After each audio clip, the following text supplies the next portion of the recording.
Hello everybody, my name is Adam Pecina.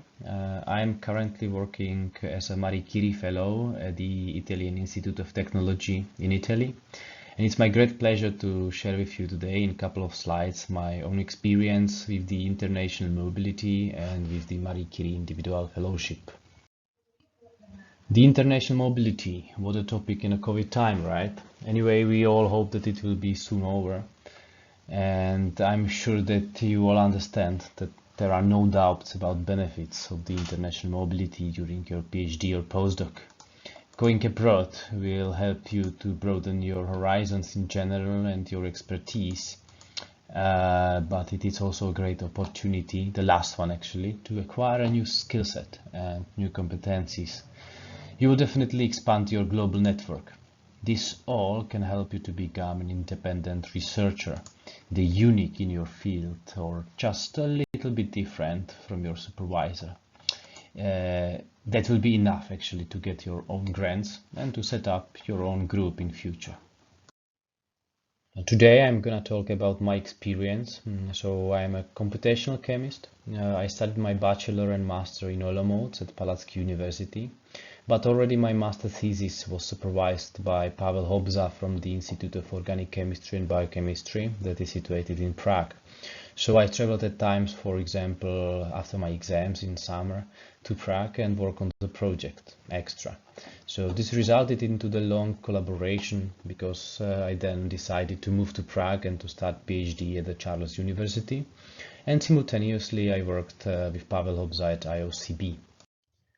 And for my research stay during the PhD, I spent almost 4 beautiful months at the Pohang University of Science and Technology in the Republic of Korea. So it was an amazing opportunity to get known a new culture and great science. But I was also able to make multiple short visits at top-ranked universities and institutions around the world for additional training through the hands-on workshops or just to share my research on conferences.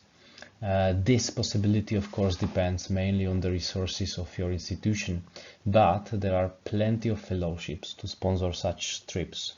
One of them can be named the cost training fellowships or local funds of the organizing bodies of the conferences, such as travel grants from GRC, Gordon Research Conferences, WayTalk, and so on.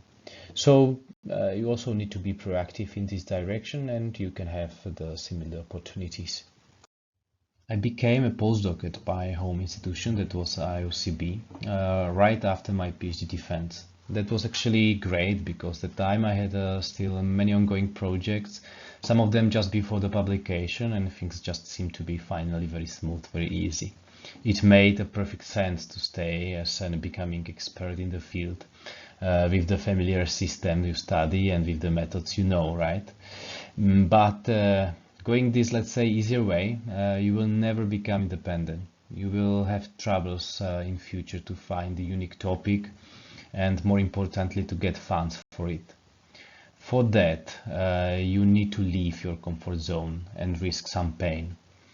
So me, after almost 2 years, I moved to Italy and I started to work at another top-ranked university, institution actually, that is IIT. And being there and working on the project helped me tremendously to upgrade my grant proposal. And actually last year I got Masaryk Curie Individual Fellowship. The first question is where to go, how to find your place for your postdoc. Why it is Italy, not Germany, why it would be Sweden, not Bahami. For sure, everybody has his own priorities and you should figure out on your own what is important for you and for your career. Here you should keep in mind that being a postdoc actually means for you the unique and the last opportunity to train yourself extensively. You will acquire a totally new set of skills and broaden your expertise during the stay. And of course you will expand your professional network. So what's important? Before decision, make a list. Define your short and long-term career goals. Decide if you want to stay in academia or going to industry, if you want to become a PI or the academic professor. Together, identify your strengths, but also gaps in training that you can then fill during your stay.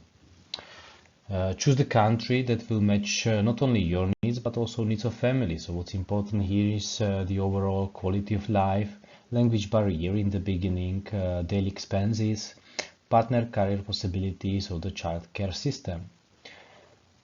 First of all, search for the best institutions and groups in your field and check the culture of the group. So the latest activity, but also the history, the structure of the group, how many postdoc PhDs they have, the latest publications, what alumni do after leaving, diversity of the projects. This all is very important. And what does it mean in practice? What to do after you choose your ideal place? Start as soon as possible. The best way is to start 2 years prior defense. And be prepared to leave your comfort zone. You will work hard. Don't be afraid of big names and challenging topics. You should update your CV and then, when you apply, customize your motivation letter. Good is also to be visible online. So upgrade your LinkedIn profile, Google Scholar, ResearchGate. Be in touch with the community. Twitter is the best way for do it now. Contact the PI as soon as possible again, because you need to get details about planned vacancies or if you will apply with him for funding. And of course, you can discuss the project in details. You will read and write, read a lot and write. So acquiring these skills are the best during the PhD, because you will use them definitely. And of course, anytime you can contact your PhD supervisor or this future PI or project office managers in the host institutions or mentors, peers, and so on for any advice you have. Here, I would like to share with you how it looked like behind the scenes before I got the position. So what was my case? 1 year prior the defense, I met my future boss PI. It was during the conference, and we just discussed the possible overlap of our expertise. And I got married that year. And following year, I successfully defended my thesis, and I wrote the first Marie Curie grant proposal. I also became a postdoc at my home institution. And the following year, my proposal was rejected, but luckily enough with the score that allowed me to apply for the Czech version of the Marie Curie. Of course, we upgraded the project and we submitted the second proposal. Meanwhile, also my son was born, and I searched for another positions around with no big success, I should say. At the end of the year, that was almost 2 years of my first postdocing, things started to move. Czech Marie Curie grant was approved, but the settings didn't comply with my expectations or demands. But at the same time, the host institution put trust in the project and supported the opening of the new postdoc position. That meant that I had a bureaucratic marathon of 2 months before departure, and I came to Italy alone in January 2018, where another more intensive bureaucratic marathon started, having no accommodation and not knowing the language. Luckily for me, these top institutions have the whole department to support you in this stage. And by the way, our second Marie Curie proposal was also rejected that year, but we were still eligible to apply for the last time. The bonus was that the host institution in the middle of this year supported all Marie Curie applicants holding the Seal of Excellence certificate from European Union. This certificate means that your proposal was successful but not granted because of the high setup threshold. And finally, in the beginning of last year, our project has received funding, and I became a Marie Curie Fellow with all its benefits. So here I would like to introduce a bit Marie Sklodowska Sklodowska-Curie actions that support researchers at all stages of their career. And eligible for funding are actually all researchers working across all disciplines. Here are some fast facts about the actions. So the overall budget in Horizon 2020 was 6.2 billion euro, and it's implemented via annual calls for proposals. MSCA is not only about supporting your career, but it means also extensive training, and you are allowed of great mobility around the world. Marie Curie actions offer several open calls for different purposes. RISE is for short-term exchanges of the research and business staff. ITN interconnects universities and research institutes and others from the other sector to train researchers to the doctoral level. CoFund supports training of doctoral programs as well as fellowships for experienced researchers. And if you want to be involved in science promoting event, the European Research Night is here for you. And then the individual fellowships that support scientists that want to boost their career abroad. These Marie Curie individual fellowships are actually personal fellowships to support a period of mobility. That is the keyword. You need to move to another country here where you haven't lived for more than 12 months in the 3 years before the call deadline. And you can go to academic or non-academic host.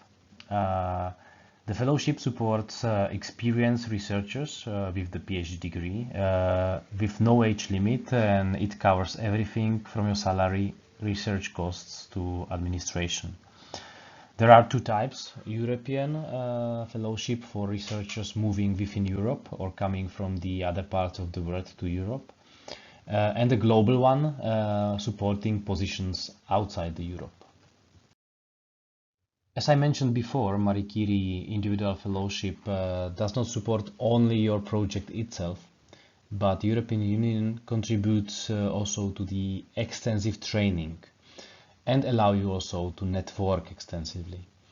For example, you can have a secondment allowing you to spend up to 6 months in another organization that is different from your host one.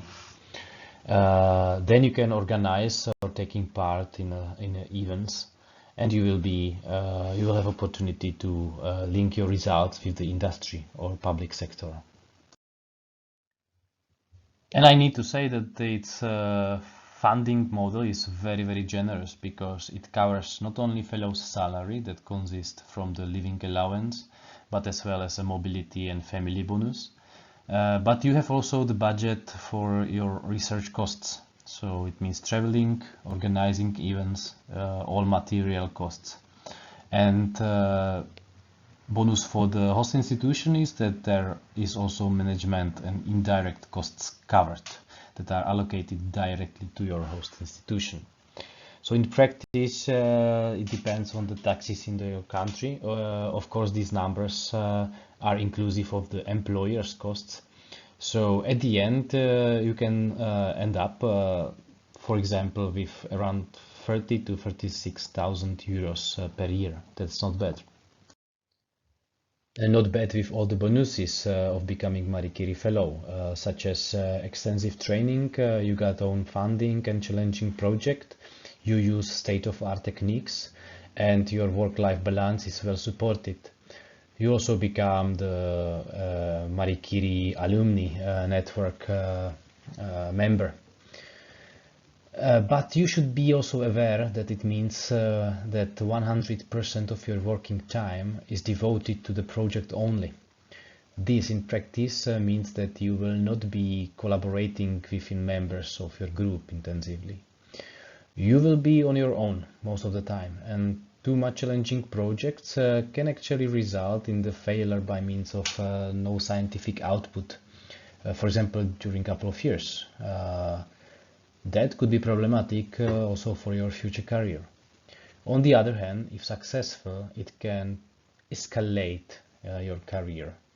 So good luck if you decide for writing the proposal, and of course I'm anytime here for any advice. So that's all from me. I would like to thank the organizers for giving me the opportunity to share with you my own experience. I thank also European Union Horizon Research and Innovation Program for funding. I thank my host institution for the support, and I thank you for your attention. I'm looking forward to your questions on Friday, or you can reach me anytime by the email. Bye bye.